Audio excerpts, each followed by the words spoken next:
नमस्कार, सबा शाहिद शेख के साथ चार का चक्रव्यूह देख रहे हैं आप। नेता हो या अपराधी, आतंकी हो या जिहादी, जो भी गलत करेगा वो चक्रव्यूह के चक्र से नहीं बचेगा। उनके कारनामों को एक्सपोज करूंगी, पूरी डिटेल में इनके गुनाहों की फेहरिस्त खोलूंगी। तो चलिए बताते हैं आज के वो कुछ नाम जो चक्रव्यूह के चक्र में आ गए हैं। वो है मदरसा। दूसरी खबर में बात सीमा हैदर की। तीसरी खबर में बात नकली नोटों के गैंग की। चौथी खबर में बात मेरठ के एक स्कूल की। सबसे पहले बात मदरसे की। उत्तर प्रदेश के हरदोई से बड़े घोटाले की खबर सामने आई।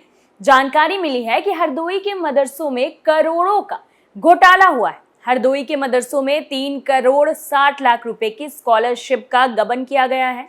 यहाँ छात्रों की फर्जी संख्या दिखाकर करोड़ों की स्कॉलरशिप हड़पी जा रही थी। लेकिन जैसे ही स्कॉलरशिप के लिए आधार कार्ड अनिवार्य किए गए तो मदरसों के फर्जीवाड़े की पोल खुल गई। जब आधार अनिवार्य किए गए तो सामने आया कि मदरसों से 10,000 से ज्यादा छात्र गायब हैं। हरदोई के मदरसों में जब आधार कार्ड वेरिफिकेशन किए गए तो ये फर्जीवाड़ा सबके सामने आया।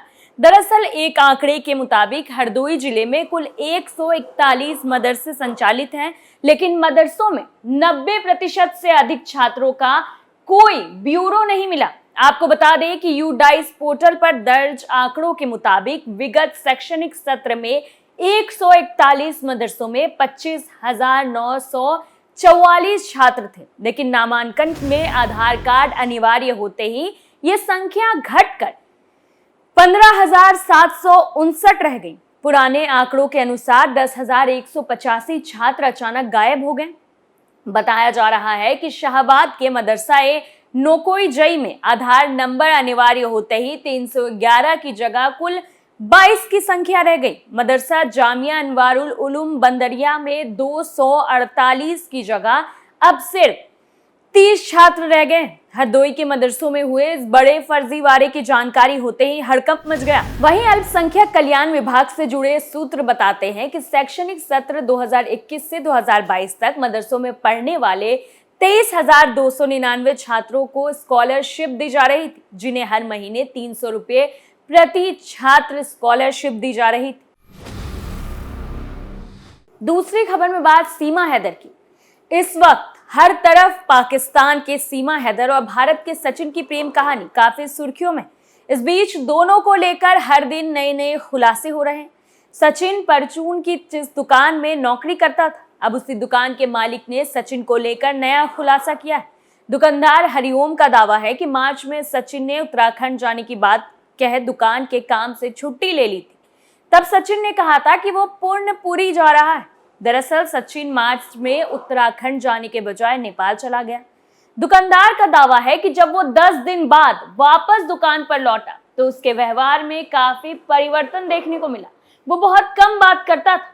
वहीं आसपास के दुकानदारों का ये कहना है कि सचिन फोन पर काफी बिजी रहता था, लेकिन वो किससे बात करता था उसने ये बात किसी को भी नहीं बताई। सचिन 2 साल से रबुपुरा के नया बाजार में दुकान पर काम कर रहा था। वहीं पर इस काम के लिए हर महीने दुकान मालिक उसे 10,000 रुपए की पगार देता था। वहीं दुकानदार भी सचिन की इस लव स्टोरी पर यकीन नहीं कर पा रहे हैं। हालांकि अब सचिन और सीमा की लव स्टोरी पूरे देश को पता है। सचिन और सीमा नेपाल के जिस होटल में रुके थे, जांच एजेंसियों ने उस होटल के मालिक से जानकारी जुटाई है। सचिन और सीमा ने नेपाल में ही शादी रचा ली थी। सोशल मीडिया पर शादी की कई तस्वीरें भी वायरल हो रही। वहीं सचिन को लेकर सीमा का कहना है कि वो बस उसके साथ ही जीवन बिताना चाहती है, वो वापस पाकिस्तान नहीं जाना चाहती। सीमा ने कहा कि अगर भारत सरकार उसे पाकिस्तान भेजने की कोशिश करेगी तो वो यही समझेगी कि उसे मरने के लिए छोड़ दिया गया है।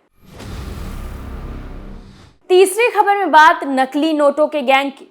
मुजफ्फरनगर जिले में जाली नोट छापकर सप्लाई करने वाले गैंग का खुलासा हुआ है। पुलिस ने रेड डालकर 6 लोगों को धर दबोचा है। मौके से 8 लाख के नकली नोट बरामद हुए। दरअसल बुढ़ाना थाना पुलिस और एसओजी टीम ने संयुक्त कार्रवाई की। पुलिस ने बताया कि आरोपियों की पहचान मंगेश, प्रवीण, अनुज, अजीम, साकिब और सागर के रूप में हुई। शहर पुलिस अधीक्षक सत्यनारायण प्रजापति ने बताया कि पुलिस को खुफिया जानकारी मिली थी कि एक मकान पर नकली नोट छापने का काम चल रहा है। बुढ़ाना थाना पुलिस और एसओजी की टीम ने करबला क्षेत्र के मकान पर धावा बोल दिया। छापेमारी में कुल 8,29,300 रुपये मूल्य के नकली नोट बरामद हुए। आरोपियों के पास 200, 100 और 20 रुपए के नकली नोटों की गड्डी थी। जाली नोट छपाई मामले में 6 लोगों को गिरफ्तार किया है। शुरुआती जांच से पता चला है कि आरोपी के घर पर ही प्रिंटर से नकली नोट तैयार करते और रात को बाजार में खपाते। 1 लाख के जाली नोट पर 25,000 का असली नोट लिया जाता है। वहीं इस मामले में एएसपी ने बताया है कि साकिब गैंग का मुख्य सरगना है। पुलिस ने साकिब के घर से नकली नोट तैयार करने का एक प्रिंटर, एक डस्टर कार और अन्य सामग्री बरामद की है।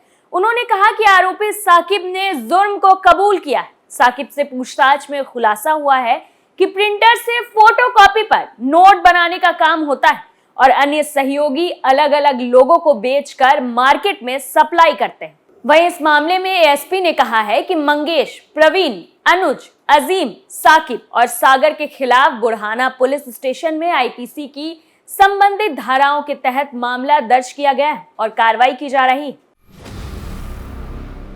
चौथी खबर में बात मेरठ के एक स्कूल की।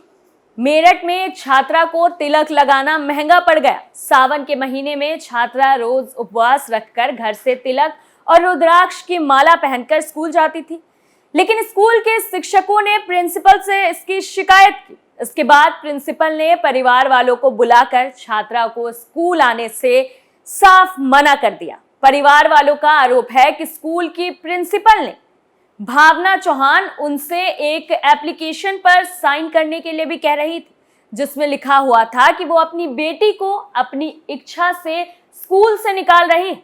स्कूल के ऊपर कोई भी भविष्य में परेशानी आती है तो वो बेटी और माँ के ऊपर कार्रवाई कर सकती है। इस पूरी घटना पर छात्रा की मां ने बताया कि स्कूल के प्रिंसिपल ने उन्हें अकेले स्कूल में आने के लिए कहा था। जब वो वहां पर गई तो स्कूल के प्रिंसिपल ने पुलिस वालों को बुला रखा था। उनके सामने ही साइन करने के लिए जबरदस्ती की गई। दरअसल ये पूरा मामला मेरठ के नेशनल हाईवे 58 के सुभाष इंटर कॉलेज का है। वो 11वीं की छात्रा है। स्कूल में तिलक, गले में जनौ और हाथ में रुद्राक्ष की माला पहनकर स्कूल जाती थी। स्कूल के शिक्षकों ने इसका विरोध किया और फिर प्रिंसिपल भावना को इसकी जानकारी दी। प्रिंसिपल भावना ने तर्क देते हुए कहा कि ऐसा करने पर बाकी धर्म के जो छात्र आते हैं उनको परेशानी होगी, तुम तिलक लगाकर मत आया करो। स्कूल की प्रिंसिपल भावना चौहान ने कहा कि एक बार वो छात्रा को तिलक लगाने के लिए अनुमति दे भी दे। संध्या स्कूल में साथ की लड़कियों से लव जिहाद के बारे में बात करती है, मुसलमानों के खिलाफ उनको जलाने की बात करती है। ऐसे में कैसे किसी छात्रा को स्कूल में आने की अनुमति दी जाए। वहीं दूसरी तरफ इस पूरे मामले में छात्रा संध्या का कहना है कि वो क्यों ना किसी को लव जिहाद के प्रति जागरूक करे। इतना ही नहीं, छात्रा की मां ने भी कहा कि इस उम्र में अपनी बेटी को ये बताना बेहद जरूरी है कि लव जिहाद क्या है। मैं उसे ये सब बताती हूँ। इस मामले में प्रिंसिपल ने कहा कि उसके स्कूल में करीब 700 छात्र हैं, जिसमें से करीब 10% मुस्लिम समुदाय से ताल्लुक रखते हैं। ऐसे में किसी भी छात्रा को इस तरीके की बात करने की अनुमति नहीं दी जा सकती। फिलहाल के लिए 4 का चक्रव्यूह में इतना ही। बाकी तमाम बड़ी खबरों के लिए देखते रहिए कैपिटल टीवी। नमस्कार।